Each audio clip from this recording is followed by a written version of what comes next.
Hi, everybody. We want to welcome you to today's presentation and training with Melissa Forziat, how to win at social media, even with no budget. And we're happy to welcome Melissa again. She provides us with a lot of training, a lot of great information. And so we're looking forward to this one today. It's a little bit longer than our normal presentations at an hour and a half.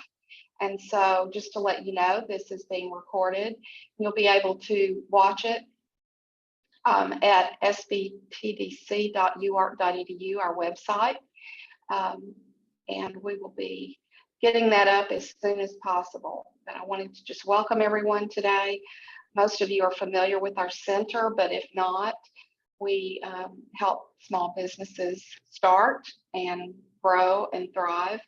And we offer a variety of services. So I will be posting some of the links in the chat as we go along, where you can register as a client if you're not already one of our clients, and then also information links from our website where you can get additional information. We've already posted, and I'll post it again, a link for resources from Melissa. So let me go ahead and let Melissa kick this off. Happy to see you today again, Melissa. Thank you. Likewise. It's wonderful to be here. Thank you for having me. A huge thank you, first of all, to the SBTDC, to Julie, to Mary Beth, to everybody who's been part of putting this series together. We've done a few series now over the years, and it's always exciting to present to Arkansas businesses because you guys are so hardworking, and I always love the engagement in these sessions, and I look forward to hearing from you. Even as you're hearing from me, I want to hear about your businesses too in the chat. So let me tell you a little bit about who I am. For those who have never seen me present before, I thought I'd give you a little bit of my own background so you have that context to bring into this presentation. Now, I started out in my career doing major international sport events. So I worked Olympic Winter Games, I worked Rugby World Cup, I worked with the US Olympic Committee. So these are some of the biggest brands and some of the most recognizable events in the world. And they have a huge staff, huge budget. They're working on their events for many, many years before the event actually starts. And when you're working for an event like that, or for an organization like that, you just get to see things operating at such a huge scale. Including marketing. When you're seeing marketing operating at a scale like that, it's hard to miss the lessons of what they're trying to do. And then about 10 years ago, I started my own business. Now, I'm a micro business owner. I'm sure many of you are micro business owners as well. And what I learned about that was I don't have anywhere near the budget or the resources of an Olympic Games. I imagine that you don't either. Very few of us do. So when you're dealing with that, how can you still be effective with your marketing when you're working with limited resources? Now, a lot of the time when you hear expert marketers teaching, they're often working with mid-sized businesses or larger small businesses that do have more of a budget because that's where the budget is for them as service providers. So a lot of the times when they're giving advice, they're giving advice that often appeals to businesses that have more of a budget to spend on marketing, which can make it really hard for those of us who are being more careful with our budgets to figure out how to apply the advice. So with all of this in mind, this is where a presentation like this comes from, because on social media, there is a lot of push to advertise. Everybody wants you to advertise, but you may or may not, first of all, have that budget, and it may or may not be the right time for you to do that in your plan. So what we're going to look at today is, let's be logical, let's be efficient, let's put relationships at the center and really think about how to grow them on social media. And so we're going to look at how to win at social media, even with no budget today. And I hope that gives you a little bit of background on why I'm coming at it from that perspective, because I want to make sure that everybody is able to use the information that comes out of today's session. Now, here's a few quick housekeeping items before we jump in. First of all, we do encourage everybody to stay on mute through this presentation, except for me and Julie, but I want you to be able to focus in on your business while listening to this content as much as possible. So if there's a distraction happening on your end that you can minimize, this is a great time to do it. That could be silencing the ringer of your phone or shutting off a messaging device, whatever you can do to make sure you're really focused in, because the more you're focused in on your business as we're going through this material, the more you're going to get from this session. Now, there are going to be a lot of slides. I pack so many slides into my presentations, and this one is no different. So I have not only the whole slide deck, but also a number of additional resources, further reading and blogs and things like that, that are all going to be loaded onto the landing page of my website that Julie just popped into the chat. So if you're on with me live here, go ahead and look at the chat right now, and that link will take you to that extra page where almost everything is loaded there. The only thing that isn't is the recording, which Julie's generating right now, and that'll come from the ASBTDC. If you're not on with me live, hopefully you got emailed with all of this information to get here to begin with. So one other thing here in terms of questions. So I do save plenty of time for questions at the end. If you have any questions as you're going through, make a note of them, and we'll definitely talk about them as we get there. If you do happen to have something during, you're welcome to put it into the chat. I just may or may not see it. So we'll try to address it if I can. And then I, on a number of occasions, will ask you questions as well. So you'll see slides where I ask you questions just to get a sense of, for the people who are here, how, what are your businesses like? How does this material relate to your businesses? And so whenever I do that, you'll want to put your responses into the chat. So this is a good time if you haven't already. I know a lot of us are really familiar with Zoom, maybe overly familiar with Zoom now, but take a moment and just check out where the chat is. Maybe say hello to everybody and make sure that when you're writing, it defaults to everyone, not just panelists, not just the hosts. We want to all see what everybody's saying here. So that is a great thing you can do now. I've introduced myself. You're welcome to introduce yourselves too, and make sure you know where that chat is. Now, how are we going to approach this topic today? I thought this picture was an apt presentation of how I will approach this material. Here's how not to use social media. Sometimes it just takes a little more finesse. I'm really winding up here for a short putt, but that was probably not necessary, right? You just need a little tap here to make this ball go into this hole. So for me, social media is very similar in that a lot of times people are being really aggressive, especially about selling on social media, when actually more finesse is required. Social media is a relationship building tool. There are many different platforms. All of them are intended to be relationship building in some way. So if we are going to build relationships, usually a good relationship forms over time. Even it could be a concentrated period of time, or it can be spread out over a long period of time. But it's really about building trust, building connection, and that takes effort, that takes time to do, and it takes finesse to do. And so we'll be looking at social media from that standpoint today. How do we build those relationships? How do we really put the wheels in motion and get people talking about our businesses long-term and not just in the short term? Now, here's how we'll tackle this today. We're going to look at, first of all, why are you social media marketing? Before we can even look at how we're going to use it, we need to know what we're trying to do. And so we'll talk about some of the objectives you could be aiming for with your social media marketing plan. Then we're going to look at how do you match the purpose that you're trying to achieve with the target markets you're trying to reach. Then we're going to look at a couple of objectives in particular. We're going to look at showcasing your brand, and then we're going to sort of branch off from that just a moment to talk about finding an appropriate tone for right now in case you encounter a situation where you feel like your messaging needs to be different. I wanted you to have a tool that you could use to help you figure out how to talk to people. And then the last piece, that last objective we'll look at is creating conversation. How do we build those relationships? How do you create community on social media? Now, I wanted to say this up front so that you know this. Here's what we're not talking about today. all of this, paid advertising in its many different forms. We won't be talking about things like boosting posts and retargeting and pixels and geo-targeting and pay-per-click and all this stuff. These are great topics to explore. They really need their own, at least one of their own presentations to cover it in depth.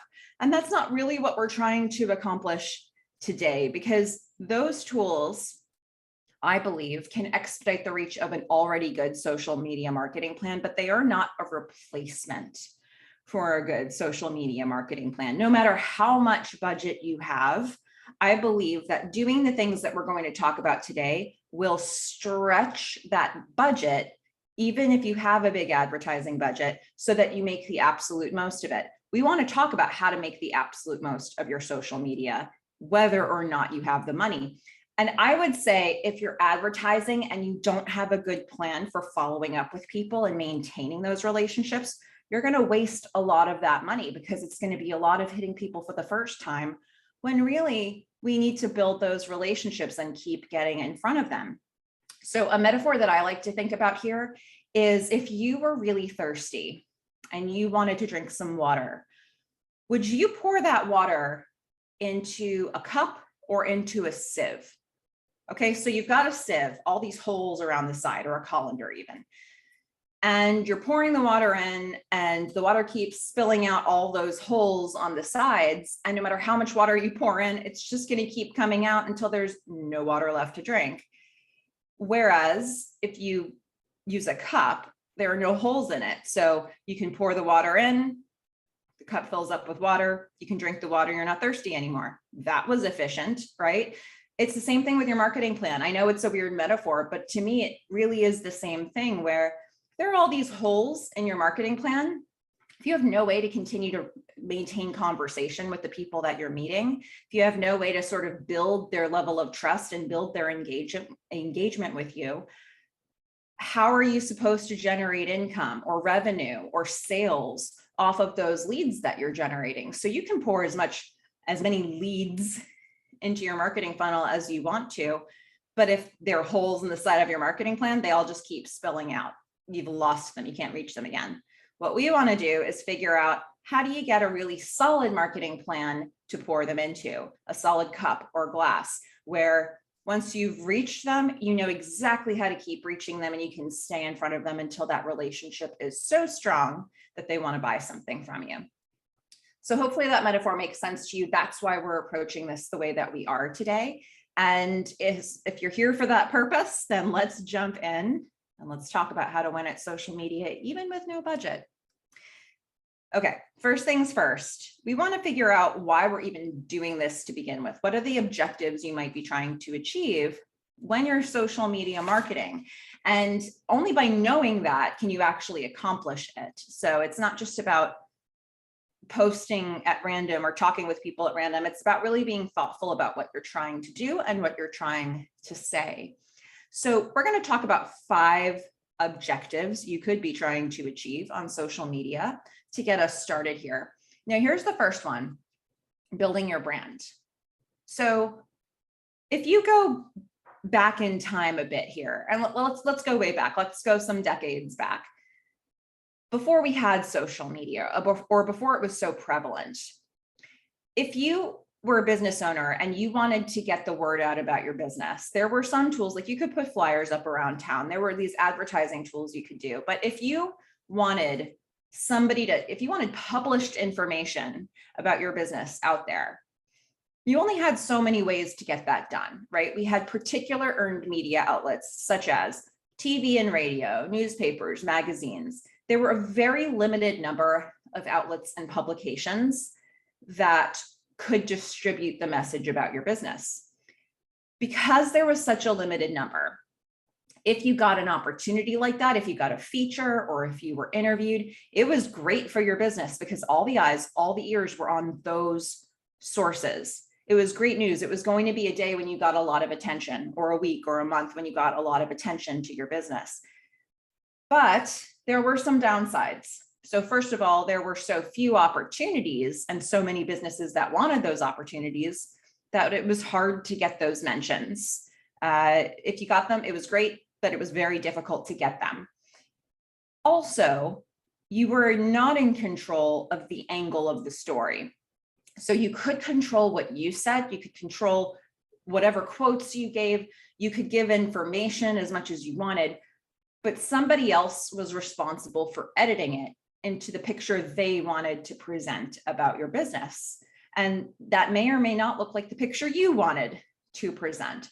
So there were some really huge positives and also some negatives that we had when we were dealing with that model. And now things have pretty much flipped.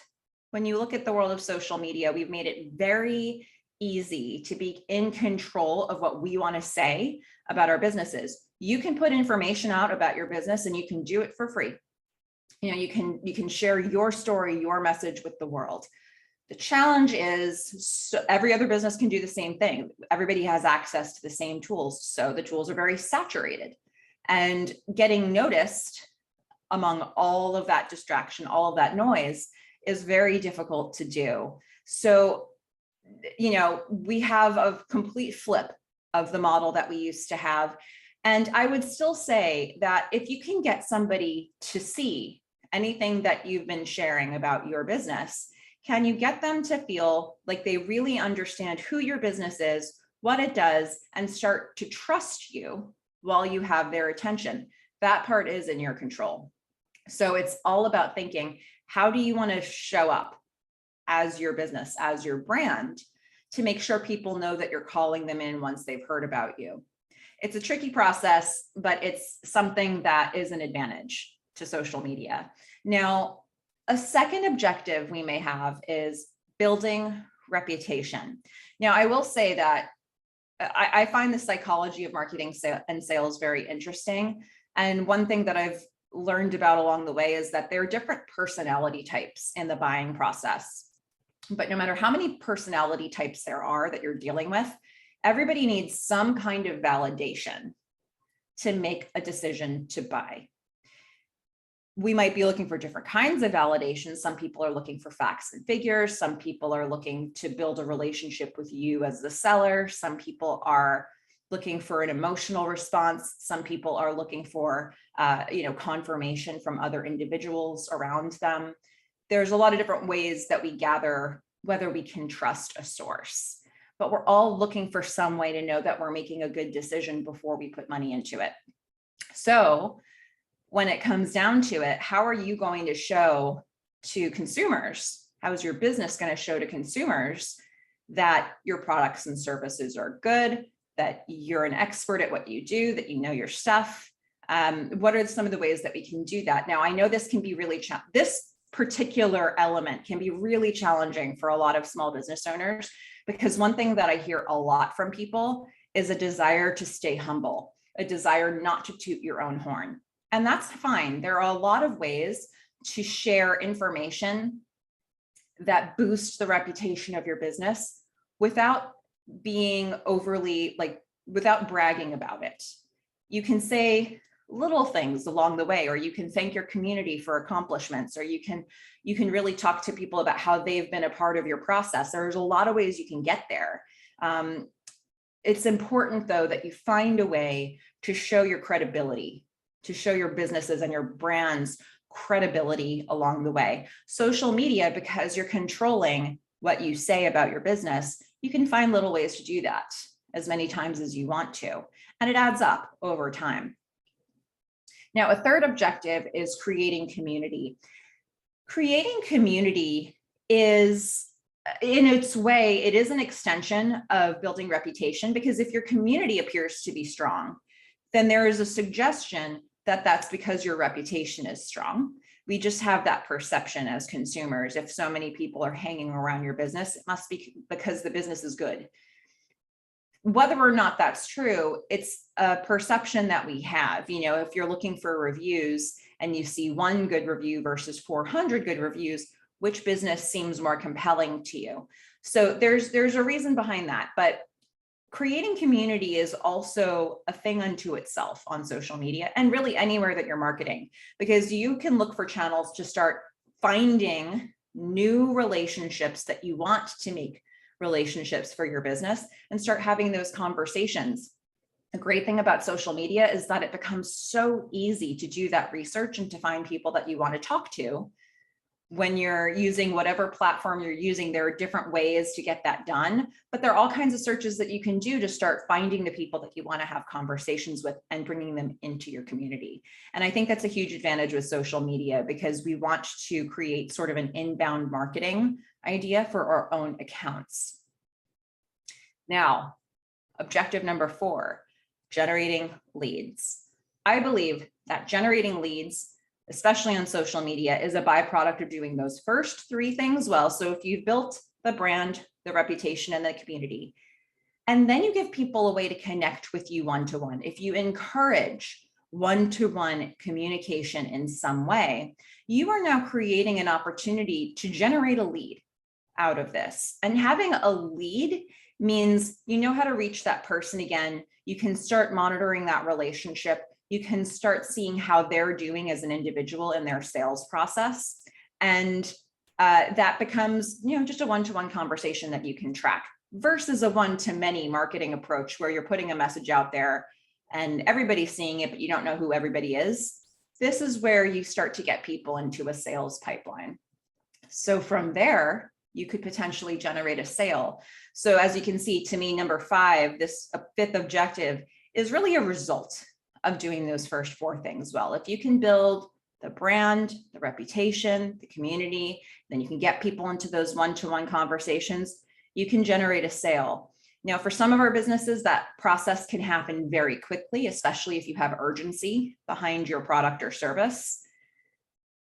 If you don't have that, like if the customer isn't necessarily in desperate need of what you sell at this exact moment, sometimes it takes more time to get through this process. For my business, it generally takes a lot more time to get through this process. There are people who kind of linger in those first 3 objectives for a while before they're ready to move into being a lead or a sale. A lot of people will stay in that lead phase for a while before they're ready to become a sale for a business like mine. But for you, it's really about kind of gauging how you can get people through all of those steps. So when it comes to social media, the first thing you need to do is start picking the strategy of how you're going to tap into any of those objectives, in not only how you post, but also how you talk to people when you're talking with them in other content. Maybe somebody else's content and comments. Whenever you're going to be communicating with people on social media, what objectives are you trying to leverage along the way? So I wanted to get you thinking about this for a moment for your business specifically. Which of these strategies make the most sense for your business?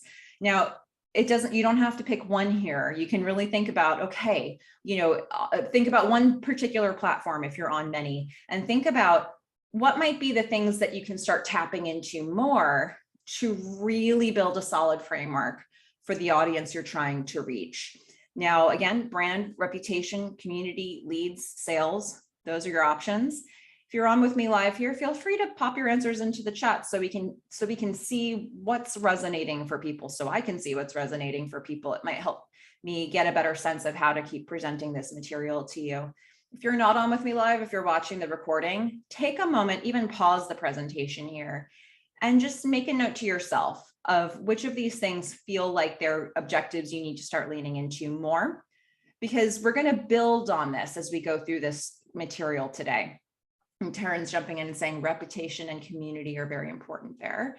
And by the way, if you do put answers in the chat, don't feel like you need to match everybody else's answers. We're not necessarily looking for trends. We're looking for what's going to be right for your business, because you're going to take those answers and you're going to keep building on that today with some of the other material that we're going to cover.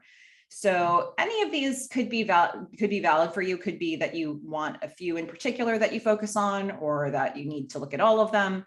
But this is a good chance to start getting clear about what you want to accomplish with your social media. Janine's jumping in and saying community and leads are going to be really important ones.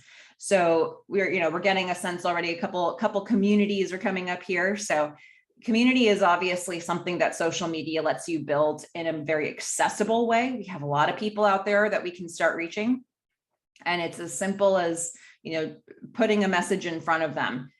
in some way or getting into a notification in some way if you really want to start getting their attention. Heather's jumping in and saying building brand and reputation to get to the sales. I love it.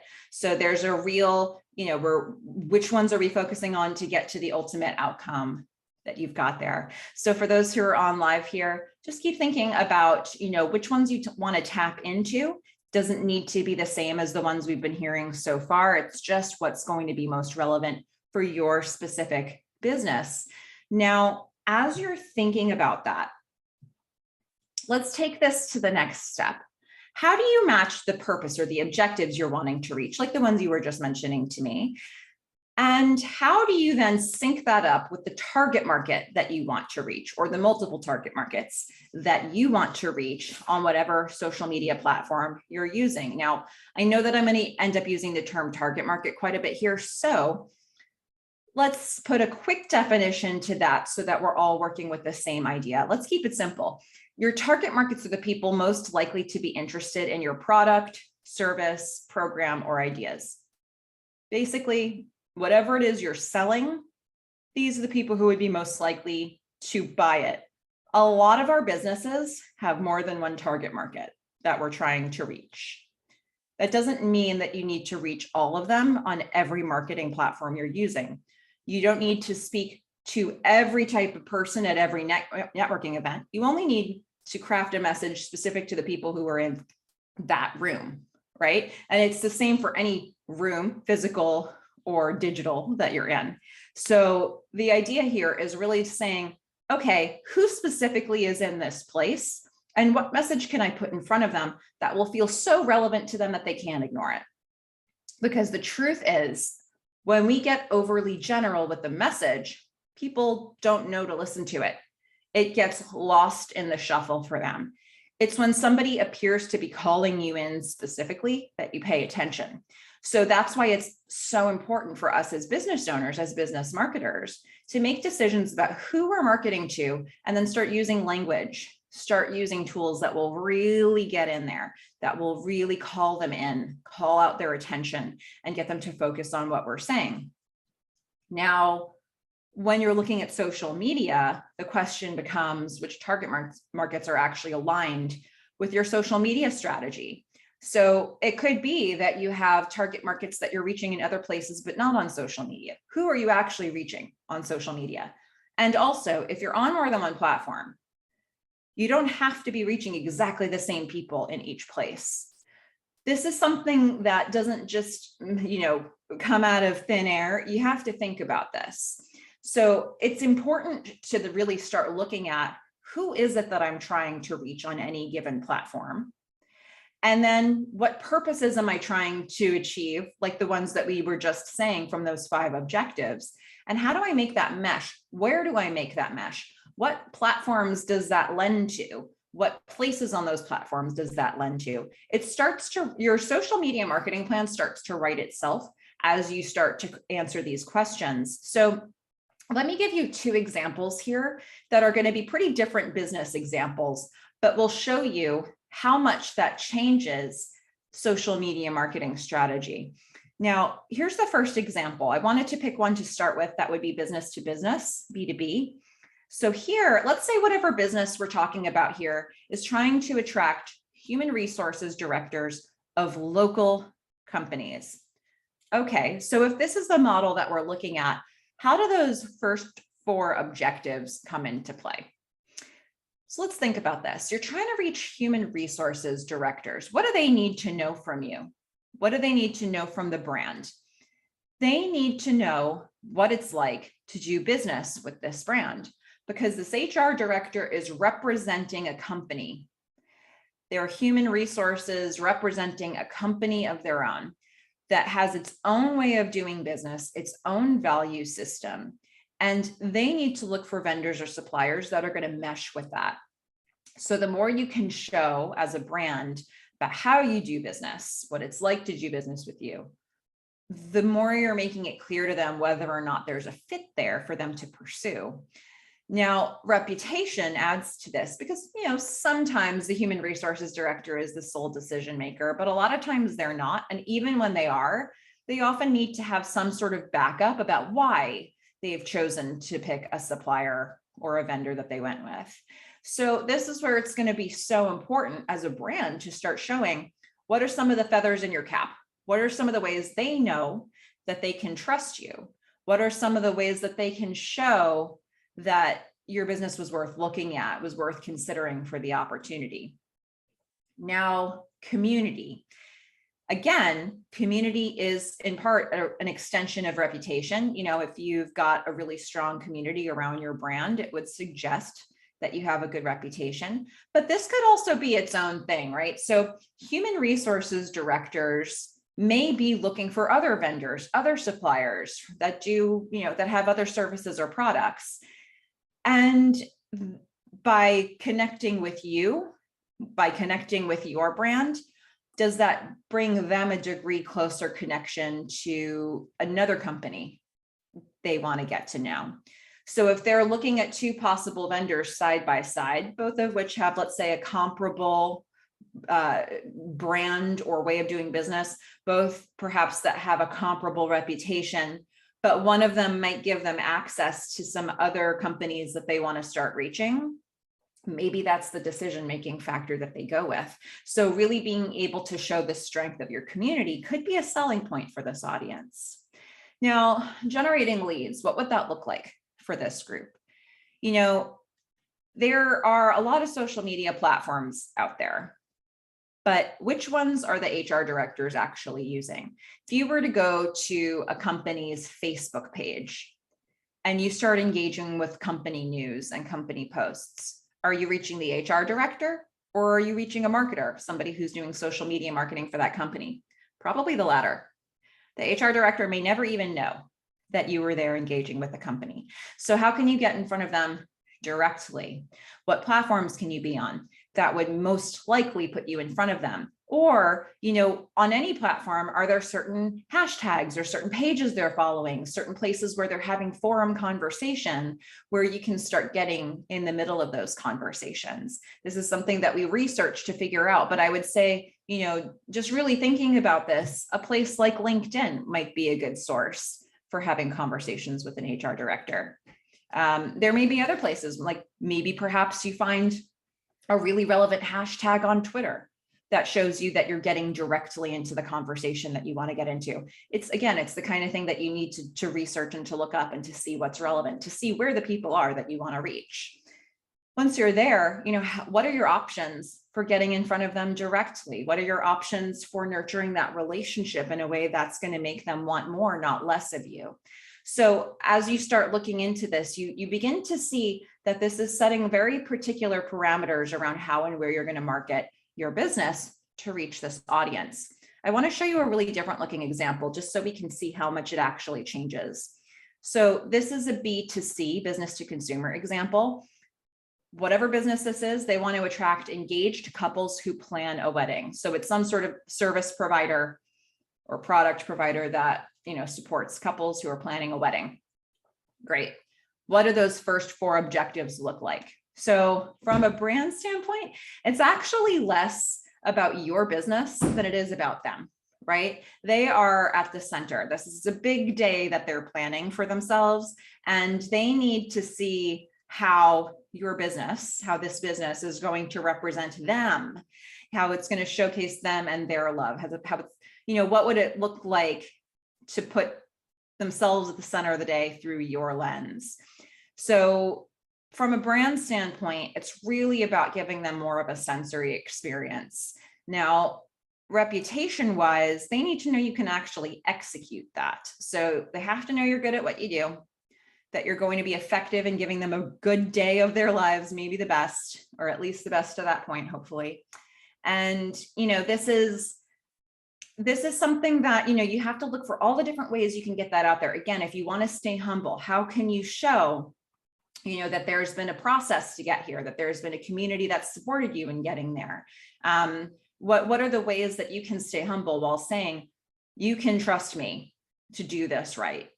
Now, the community piece is certainly an extension of that. So the community that you show, maybe other clients, other customers who have had a good day at your hands, Can you start to show that so they can see that that feeds into the reputation piece?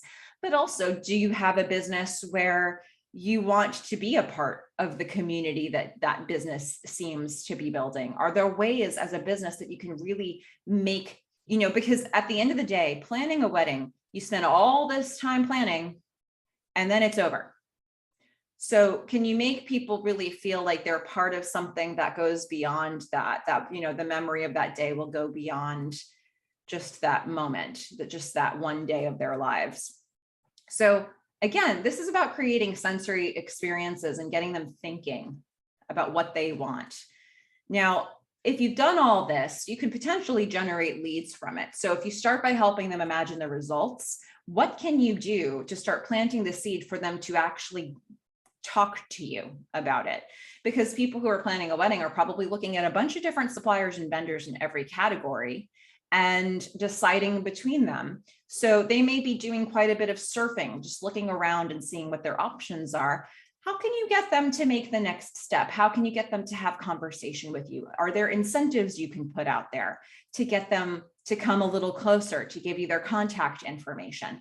So these are some things to think about. Now, when we're thinking about the big picture here, what is this telling us? It's telling us we need to use marketing tools that are going to give people some sort of a sensory experience that's going to allow them to put themselves at the center of your marketing, and that will ultimately give a means of them contacting you directly and hopefully in a way that you've controlled, you've planned, you've managed, so that you can get them to that next step. Now, what types of platforms might work for that, right? Maybe there's video you want to put out there. Maybe you're looking at YouTube. Maybe you're looking at TikTok. Maybe you're looking at Pinterest. Maybe you're looking at Instagram. What are some of the different ways that you can leverage different senses? If you're a cake baker, can you find a way to get smells across to them, even through tools that really don't normally do that? So what are the options that you have here? And you can already see between this example and the last example, the different model for how to use social media. And hopefully it's starting to dictate for you where you should be. Now, my question for you, I want you to start thinking about how you're going to apply this back to your business. So the question is, do you have the same target market on every platform? If you're already in business, if you're already using social media, are you really marketing to the same groups everywhere, or is there nuance? If you are pre-launch, if you haven't launched yet, I want you to think about where you might end up marketing. And I want you to think about whether or not you're reaching the exact same people in each place. Now, if you're on with me live, go ahead and share in the chat. This could be a yes or a no, or if you've gotten a little further down the road here, you could start to flesh out for yourself who you might be reaching in different places. For the purposes of the rest of this presentation, it may be helpful to focus in for yourself on one platform and really think about how you're going to, sort of gel all these ideas together for the plan for one platform. But at the end of the day, you are going to need to have a plan for everywhere. So this is just a matter of really utilizing this presentation real time and making sure it's relevant to you. If you're not on with me live, this is a great time to pause the presentation and write down for yourself, who are you marketing to everywhere that you're marketing? And to be honest, this question applies off of social media as well. If you're going to a networking event, a physical networking event, or you're going to be at a trade show, or you're selling at a farmer's market, or you're trying to build referrals, you have a different answer to this in all of those places probably. So it's worth really sitting down and thinking about this across all the places that you're marketing your business. Today, we're talking about social media, and that question is certainly relevant to social media marketing. So worth thinking about for a moment here. And I will also say, as you consider those examples that we just did, if you're the business that's marketing to the HR directors, or if you're the business that's marketing to the engaged couples, you might sit down and say, looks like there are 3 or 4 different platforms I can be on that will reach all of those people. I am not saying you need to be on all of those platforms.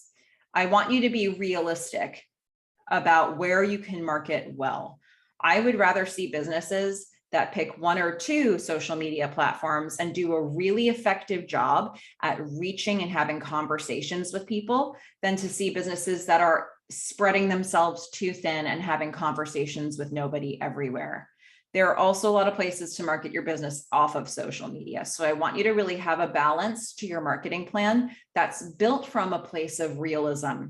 What am I actually going to be able to do? How many places can I really be effective at getting in front of people? And how many places can I spread my time around to and still be able to get everything done that I need to get done? So Angelina's jumping in and saying LinkedIn, you're going to be targeting B2B professionals. Makes a lot of sense. And, you know, you might now start to look at other places where you can target B2B audiences. Like there may be forums, there may be other networking groups or trade shows or other things that you can be doing. But the plan starts to write itself when you really think about what each social media platform is designed for. Okay, so having said all of that, let's have a little fun and start. Oops, sorry, I accidentally stopped my share there. I will put it back, I promise. So let's look at showcasing your brand. Let's look at some of these objectives in more detail, because looking at these objectives, we need to actually know how to apply this information. So when it comes to showcasing your brand, there's a concept on social media that's a very important concept. And I also want to challenge you to think about how you can apply this concept off of social media as well. But on social media, it's particularly important that we remember that people are there to be social. It's built into the name of what we're trying to do. So people are going to social media, usually not with a credit card in their hands. They're usually going there because they want to procrastinate. They want to see what their friends are doing. They want to, maybe that's a place where they're getting information or news. Maybe that's a place where they're getting, they're getting a chance to just unwind at the end of their day, or they're going to places where people are making them think about bigger questions. This is the type of stuff people use social media for. It's usually not that they go there because they're looking for a marketplace. So if we're going to be effective as marketers, we have to lean in to why people are there to begin with. Now, I want to ask you all, have you ever had the experience of seeing a company that was marketing on social media and did nothing but hard selling? Every single post they did was a sale, a buy it now, a fire sale, here's the price of this thing, a picture and a price tag. And then if you engage with them in any way, even if you just like their post, you immediately get in a comment or a message, a pitch to buy something from them. If you've ever has anybody here ever had that experience? Feel free to pop into the chat if you have had an experience like that. I know that I've certainly seen it. Heather's jumping in and saying yes. So we were getting a bunch of really quick yeses on this. We've had this experience. How does that make you feel as a consumer? Does that make you want to have more interaction or less with the person who's being so aggressive about selling to you on social media? I know in my case, I want to be able to engage with businesses. And when people are being very aggressive about selling to me, it's sort of like negative reinforcement. It's like, people are saying they get blocked, they're getting unfriended. That also matches up for some people with aggressive email campaigns. Yeah, it's counterintuitive, right? Because look, I know, we're marketers, we're business owners, we're there to market our stuff. We're there because we want to sell. And yet going directly for the sale in this way tends to make people want to run. So what do we do? What do we do as business owners? How do we negotiate that? How do we find a way to get through that? Because yes, you want to be able to sell your stuff and people don't want to be sold to. All right, what do we do? This is where the idea of selling without selling comes into play. It's this idea of how can I get somebody lingering around my business, thinking about my business, engaging with my business. And in doing so, they're doing the marketing work for me. Their brains are doing the marketing work for me, and they become a customer. How can you create a system that will allow them to do that nurturing, that relationship building, and will eventually lead to them contacting you and becoming a lead and hopefully becoming a sale. And so this is where we have to start looking at what kind of content can we use, what kind of way of communicating with them can we use that will actually lead towards that outcome. And I put a few different options here for you to consider. Not every option is going to be right for every business, but there's probably some stuff in here that you can look at for your business to start thinking about what makes sense. So concepts, what do you do? What are the big picture ideas that you're putting out there? Values, how do you do what you do? If you can put your value system out there and there are people who have the same value system, it starts to draw them in, maybe against your competitors who may or may not be articulating that same value. Philosophies. Maybe for a business like yours, there are a lot of ways of thinking about what you do, and yours is unique in some way, and you want to put that out there for people to see. Stories. Stories could cover a lot of ground. I feel like stories can be a day in the life, behind the scenes. It can be stories of the people behind your business, stories of other customers, stories of the owners, stories of employees. But it can also be, I think about for artists, when I see work in progress videos, that's a story. You're telling me a story of how you do what you do. So there's a lot of different ways to look at that. Now, senses, can you engage people's senses to get them thinking on a different level, reacting on a different level to your products and services? And then emotions. Emotions is another one. When it comes to emotional marketing, there are some personality types in the buying process that are more apt to welcome emotional marketing than others. But when we think strictly of our products and services, there are some products and services that really line themselves up for some good emotional marketing.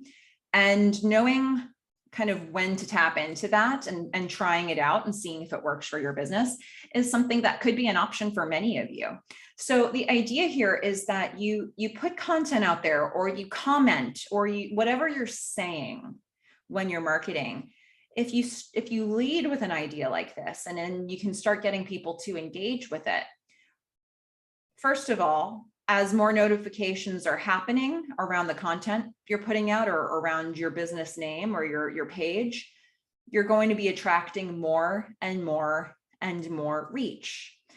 And if you've now then found a way to start getting people to the next step, what are you linking them to? What's the next thing you want them to know about? How can you then get a lead from all that engagement you're creating? That's what we want to do on social media. Now, I want to give you some examples of this to get you thinking, because at the end of the day, it's going to be very important that you start thinking about what you want to tap into for your business.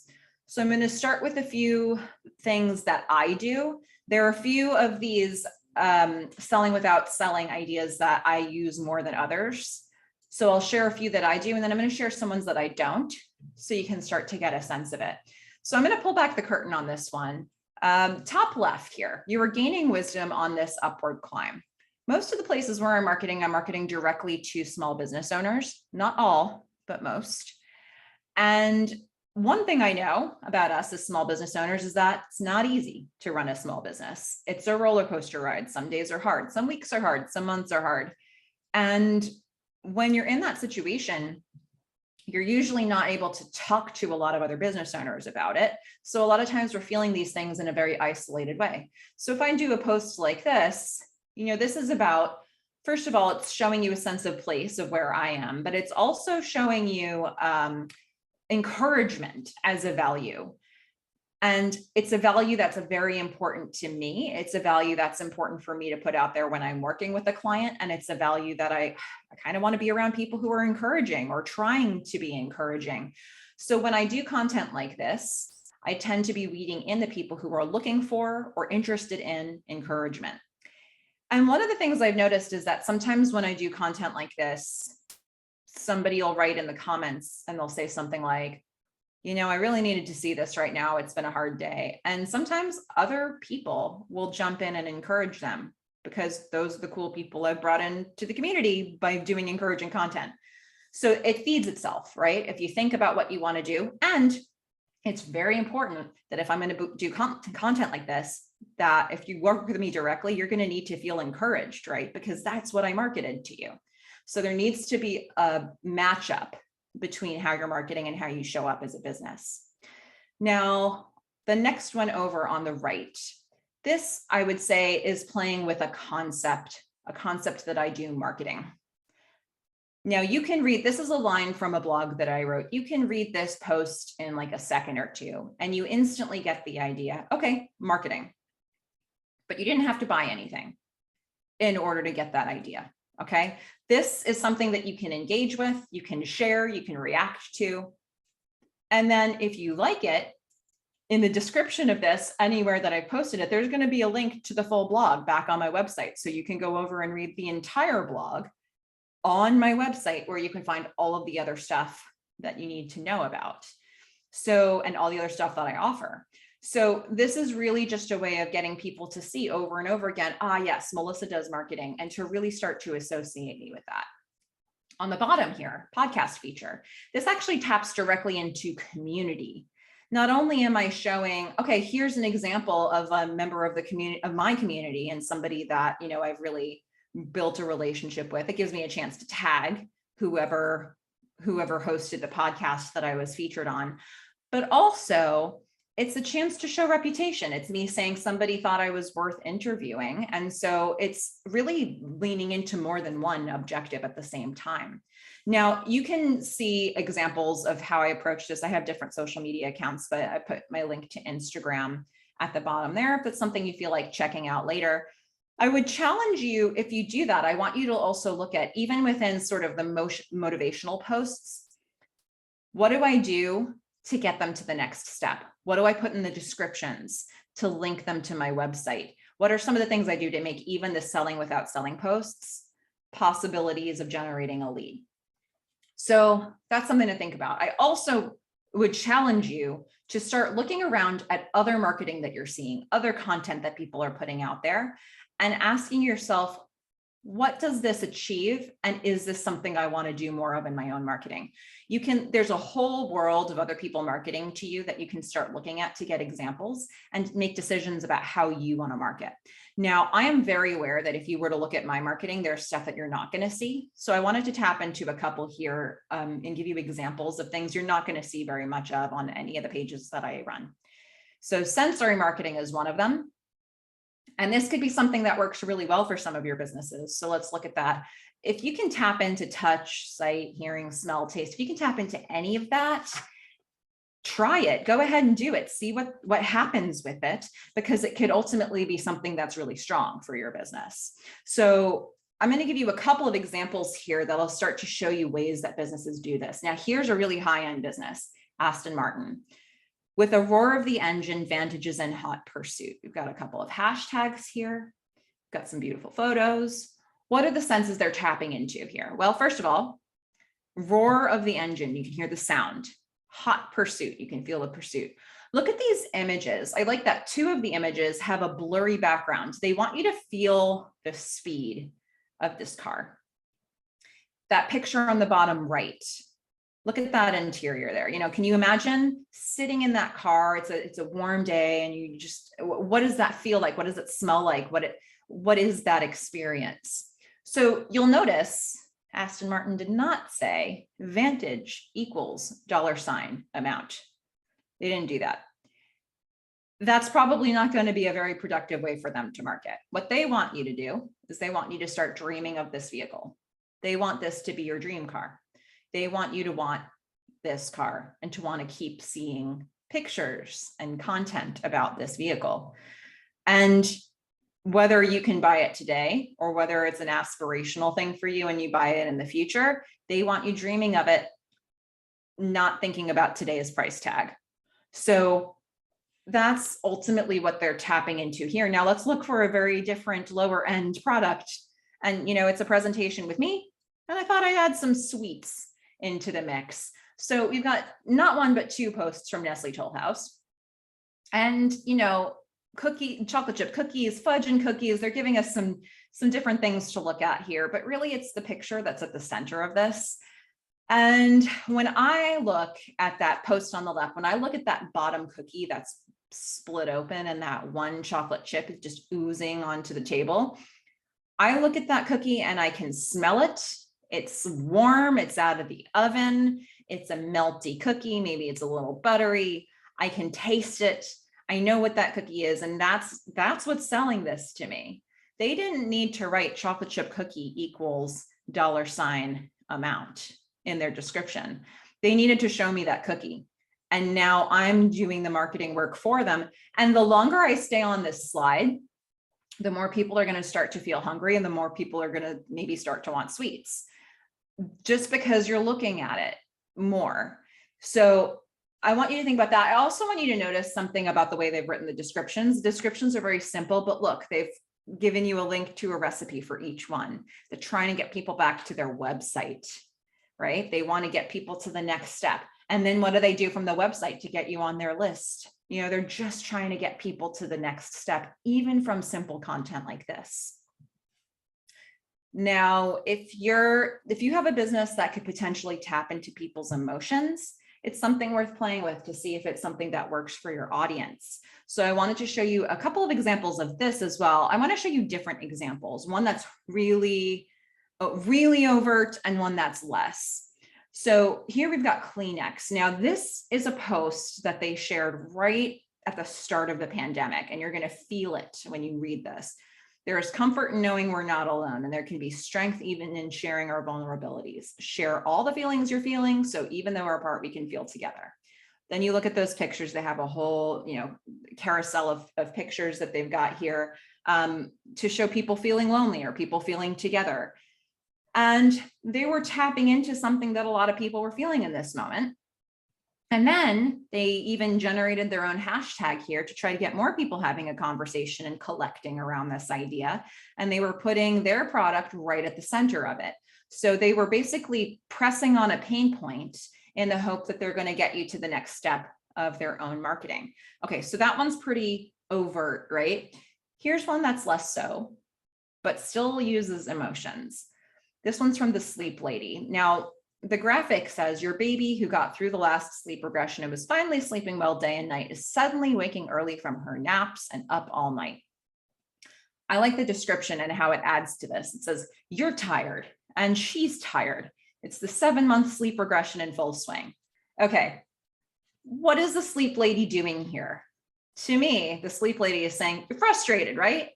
You're really frustrated. You love your baby and you're frustrated. You just wish everybody was getting a good night's sleep. And, this is a pain point. This is a major pain point. And what is the Sleep Lady doing? They're positioning this as, you've got the problem. We've heard it. We've got an answer. So when they share a link, you're going to assume that they're going to give you some relevant information if you're dealing with this problem. Now, this looks like they're directing you to a blog about this sleep regression. But while you're there, they probably have all kinds of products or services they can sell to try to help you get through this period of time. So you can see that they're leveraging an idea. They want your attention, and now they're going to try to get you to the next step. And it's my hope that you'll start thinking of how you're using social media in a strategic way like this as well. So, those are some different examples that you consider, but I want you to use the tools that you have that forward your specific purpose for your specific target markets that you want to reach. We've already been starting to think about which purposes you're trying to achieve and which target markets you want to reach on any given platform.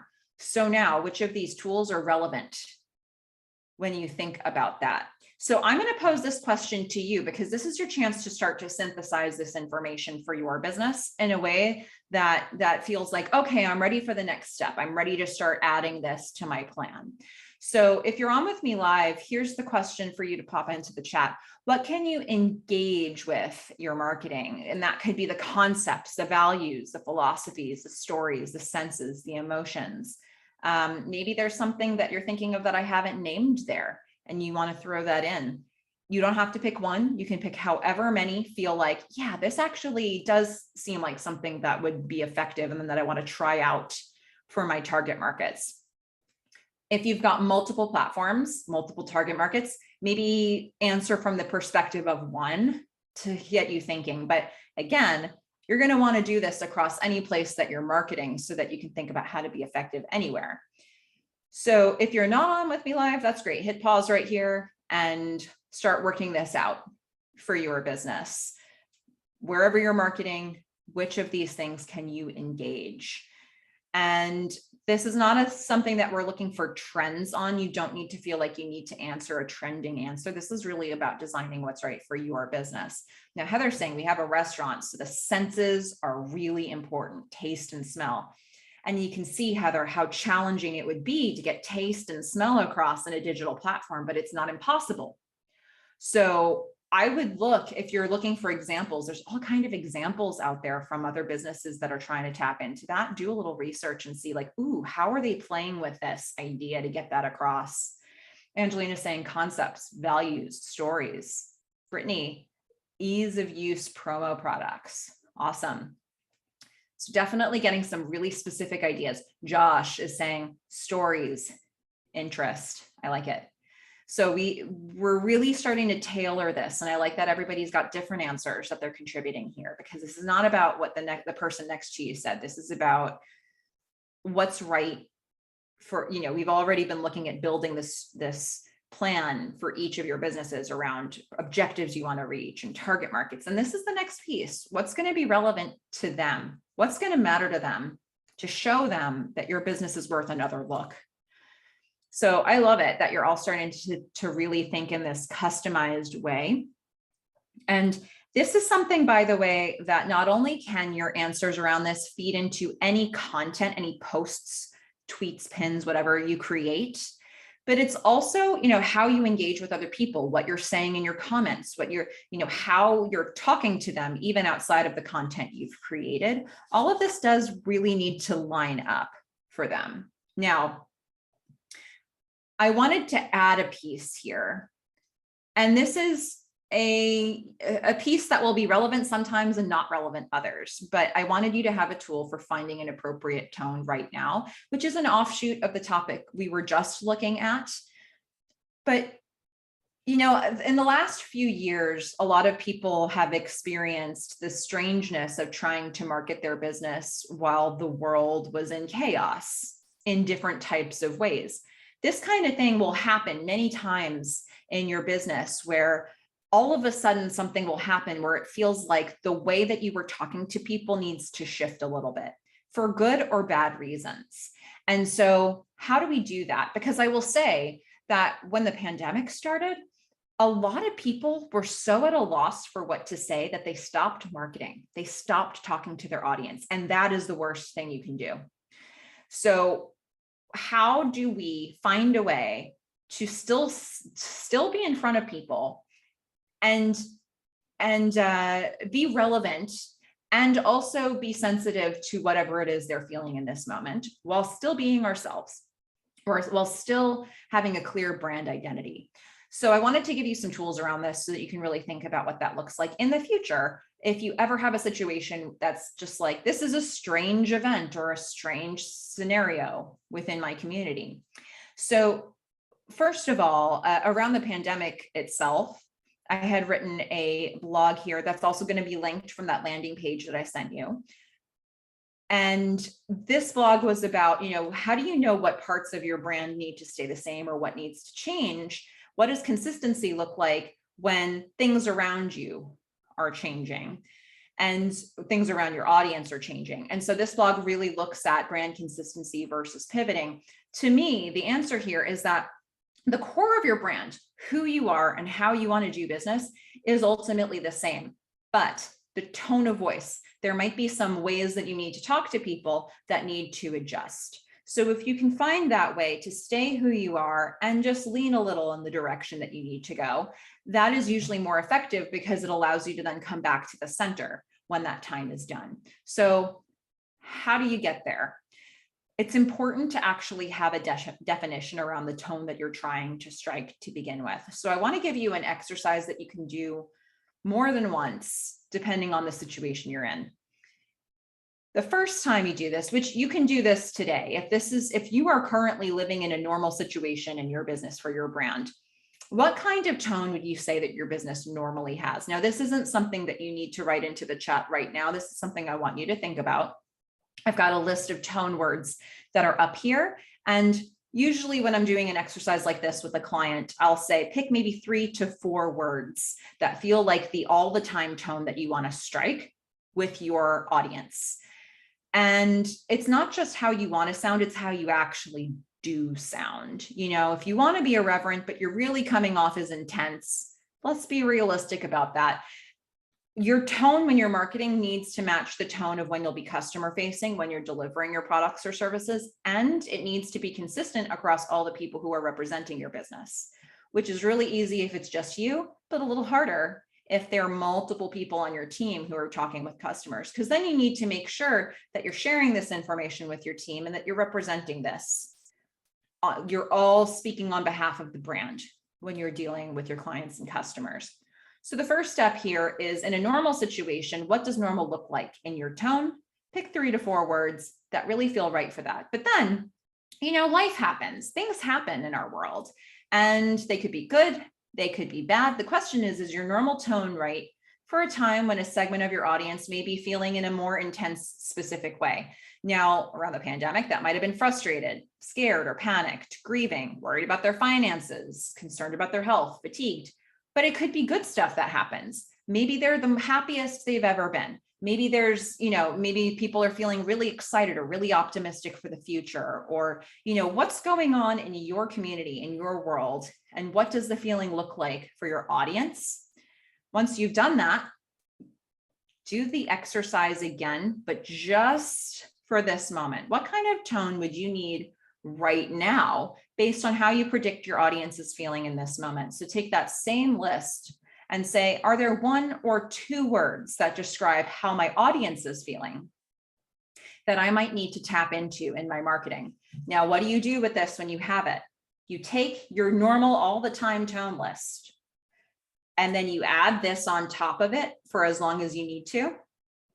And then when that time is over, you can go back to normal. And then something new will happen, and you bring in another word or 2 that feels relevant for that moment. And when that's done, you go back to normal, because you are still, at the end of the day, the core of who you are. You still have a specific way you're going to show up with your clients and customers. You're just being sensitive to what they're feeling in this moment. So hopefully this gives you a tool that you can use later that will help you find a way through any unusual times that come up for your business, so that you don't stop marketing altogether, and instead that you find a way to stay relevant.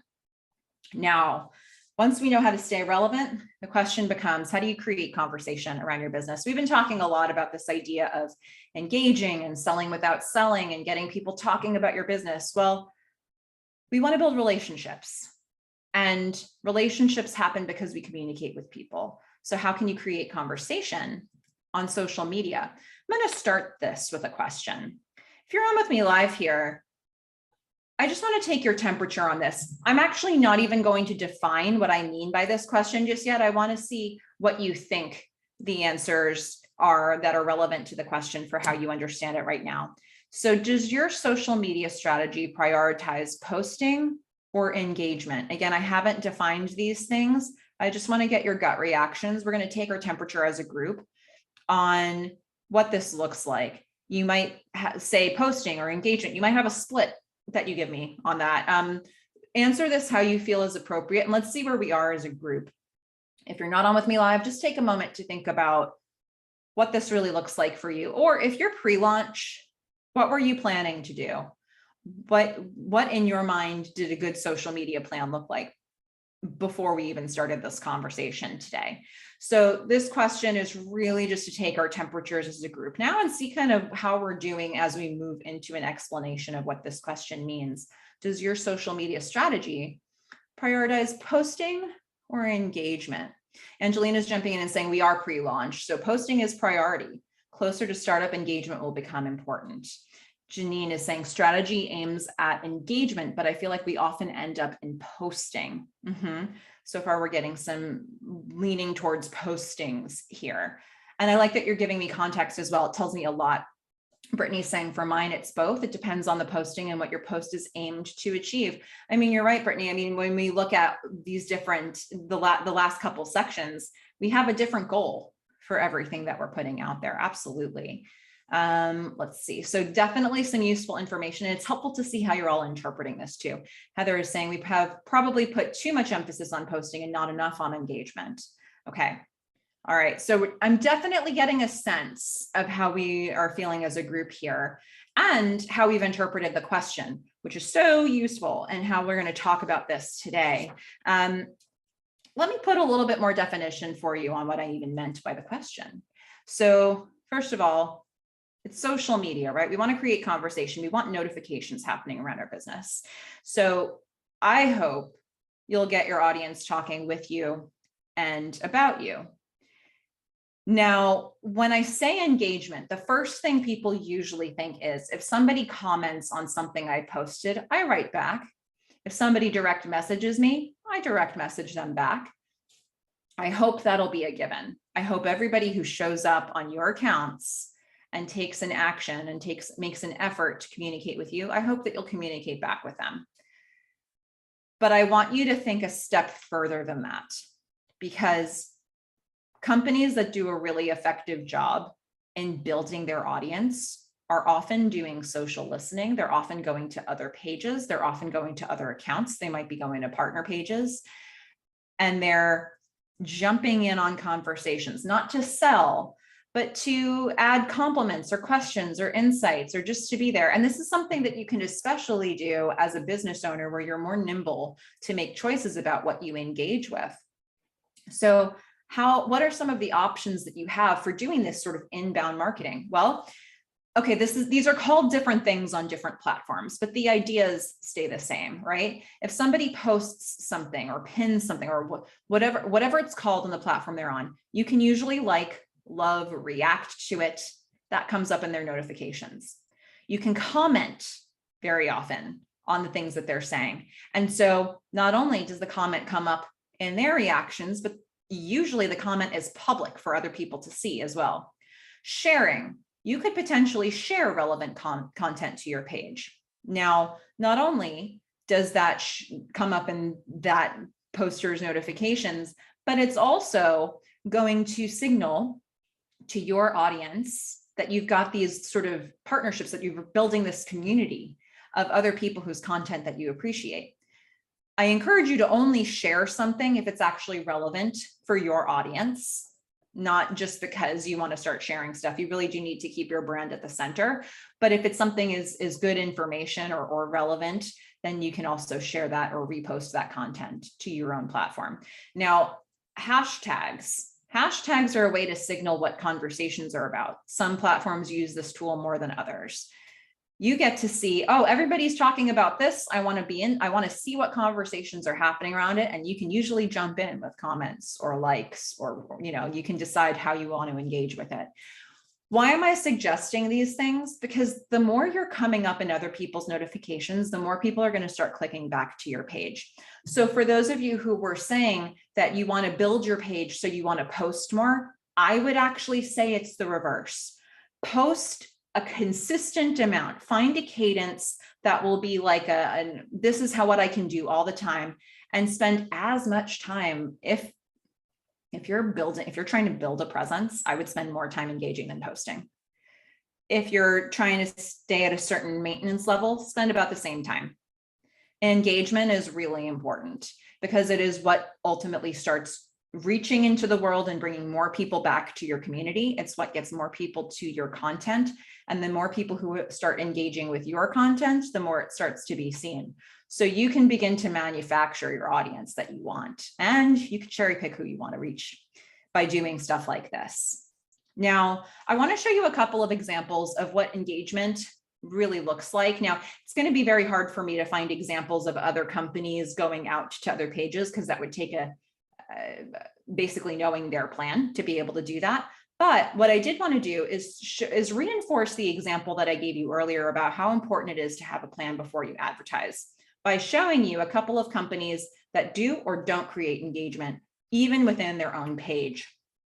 So let's look at one that I believe was creating conversation Now, I will set this up. This slide and the next slide are going to be examples of two businesses that I believe boosted or advertised these particular posts. I looked at these posts and the ones around them, and I saw that there was a much higher volume of engagement on these. So let's assume that they put some money into these Facebook posts to advertise them.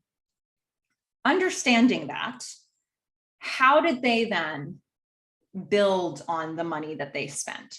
So here with Starbucks, I actually didn't even show you the post itself because that's really not the important point here. The important point, so let's look, we've got some numbers here. So there are about 3,800 reactions on this post, 372 comments, 412 shares.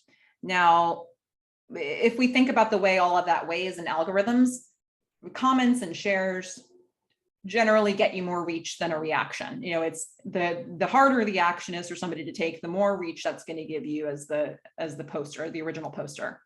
So we've got a lot happening here. What I want you to notice, this is just a small subset of the comment section.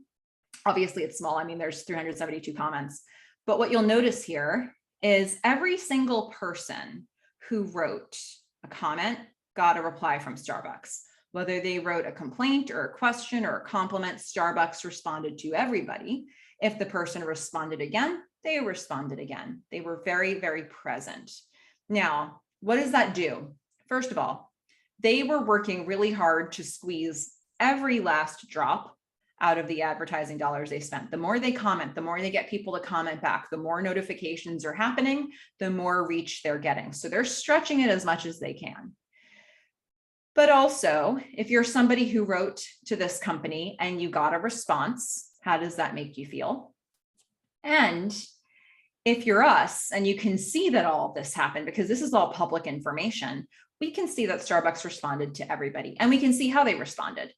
So you may already have an understanding of this brand from everything that you know about them so far. And this is something that you'll add to it, right? This is their customer service approach. This is something that they're doing in their social media.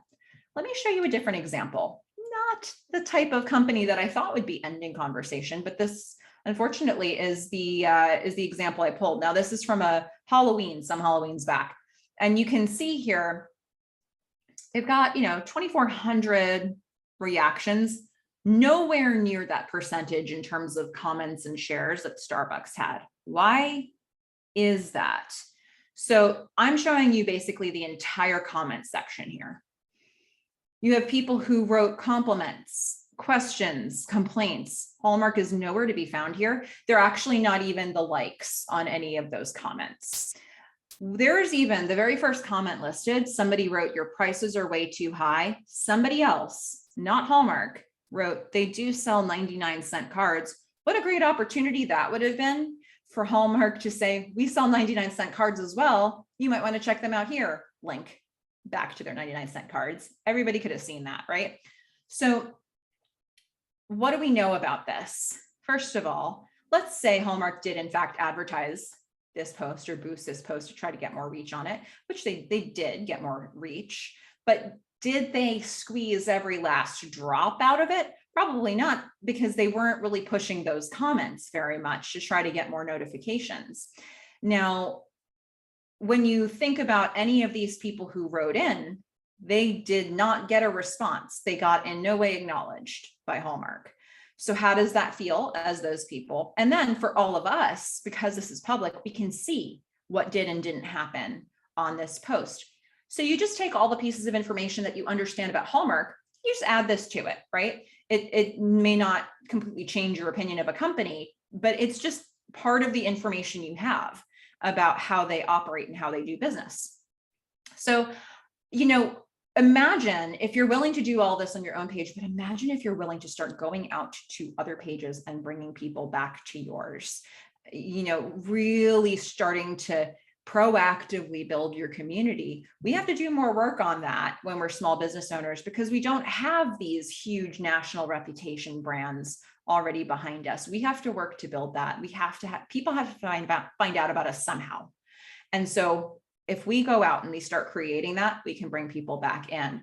Now, the question then becomes, where are you steering this conversation? A lot of us said we want leads from social media. And so really important to think about how you're going to get that done, because what happens if the platform you're using disappears? I want you to remember that any social media platform you're using is not your business. It is literally not your business. They can change their terms and conditions. They can create partnerships. They can go out of business. They can change their model. They can sell to another company. They can be glitchy for a day. And if your whole marketing plan is built around their platform, that's really risky. So how can you create some balance? Maybe have a couple different places that you're marketing on or offline. How can you get people from wherever you're meeting them onto your email list? How can you get their phone numbers? How can you get them to an event you're running so you can get a one-to-one conversation going with them? That's why we're seeing companies like Nestle Toll House and the Sleep Lady put links back to their own page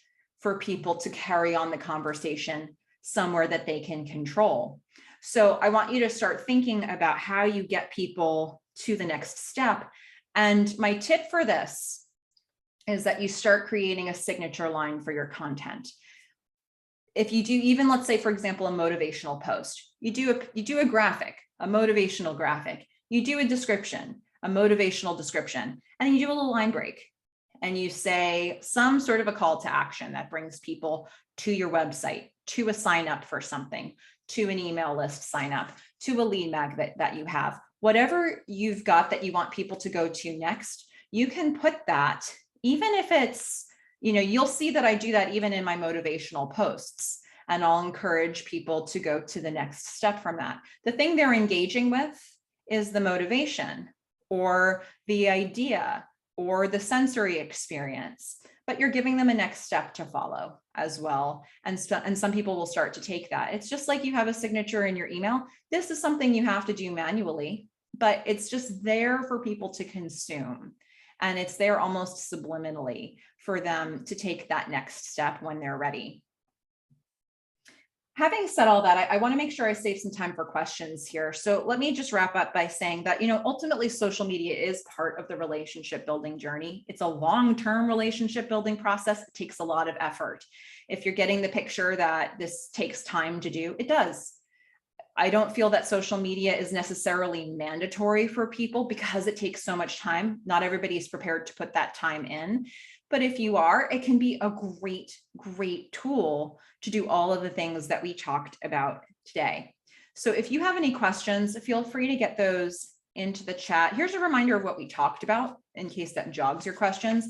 We talked about those objectives. Why are you social media marketing?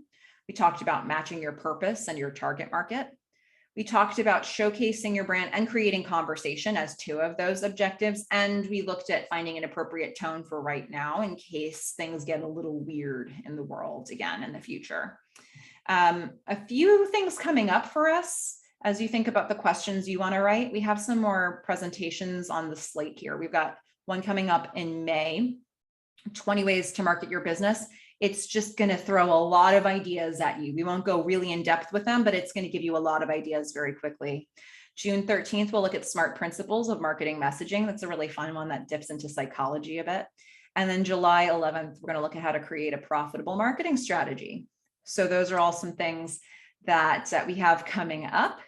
And as a reminder, there is that landing page on my site where we've got more information. And here's a couple of things you'll find on it. We have exercises around the appropriate tone and creating a signature line, as well as a whole bunch of additional reading that you can do on this topic. So I've thrown that link here onto the last slide. I also put the link for the ASVTDC, and I thought I would also hand that over to Julie in case you wanted to talk about, how to book an appointment with an advisor or anything like that. Great, thank you, Melissa. And also thank you for just this wealth of information today. Your material is always so good, and today especially so, and having information, steps to take, and I know that it will be highly beneficial to everyone who joined us, as well as those who will watch the webinar recording. So any questions out there, anyone? If so, just post those in the chat. if you're not a client of the ASBTDC and need our help with finance or marketing or starting a business, just building your business, you can go to our website at sbtdc.uark.edu and register as a client in the upper right-hand corner of any page. I will be sending out an email again with Melissa's link for the additional resources, as well as the links for the locations of the recordings. We have a full library of various topics from finance, web and technology, human resources, starting a business in Arkansas that would be very helpful to all of you. And then also, I'll send you the link for our upcoming events. In addition to the slate that Melissa offers, we have a wide range of other presentations and trainings, both virtual and in person. So let's see. We do have a question from Derek, and I have to throw a question back to Derek before I can answer this. When you say wildlife removal, Derek, does that mean something that maybe shouldn't be at your home is at your home, and so you need some help getting it to a new location? If that's the correct interpretation, I'm going to run with that. And if it's not, please correct me before I go really far down. Perfect. Thank you. I was afraid to go down a rabbit hole and then find out that wasn't your business at all. Good question. Wildlife removal. All right. So let's think about selling without selling. Well, first of all, let's think about what audiences this might be right for. I'm assuming that a lot of your clients would be residential clients. I imagine they are in certain areas, in certain locations, perhaps that are closer to where the wildlife might have come from to begin with. So you might be looking more at a geographic area. So that's target market. Now, can you get really specific on those locations with hashtags or things like that? That's something that you have to consider about where you can really reach those people. I like how Angelina jumped in with stories. Stories are a great example. I was thinking about emotional marketing here for you, because that's probably frustrating or scary depending on what the wildlife actually is. So anytime you're doing emotional marketing, there's a positive and a negative.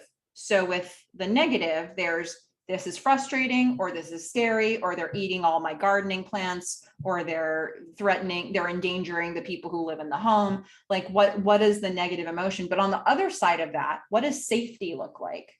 What does it look like to actually be able to eat the food that you've planted in your garden? Because it was able to grow and flourish and not be, stolen by a rabbit or whatever. So there's always two sides to the emotional piece. And the only way to know what works is to start testing some things out and playing with it with your audience and seeing what people respond to more, and take it a step further too. Like maybe people are really actively engaging with the negative stuff, but they're only really hiring you when they hear the positive stuff. So you have to really look at the flow of all of that to see what that looks like. If you feel like the people have certain moral issues around what they do or don't want to see in terms of the removal process, that's where you can start jumping in with philosophy. Here's how we do it. And that's why, you start weeding in the people who are looking for that method. So hopefully that gives you some ideas, but I really encourage you to think about how are you going to get this in front of the people who are most at risk for these situations. If it covers a really wide geographic area, then generalist approaches on social media could work. If you find that it's really targeted to certain locations, how can you get directly in front of those people, whether or not it's on social media? So that I would challenge you to look at that piece as well. And hopefully, I know we were just talking through a very specific business, but hopefully the way that I'm thinking about this gives all of you ideas on, okay, how do I take these ideas and then mold them to what's relevant for my business model?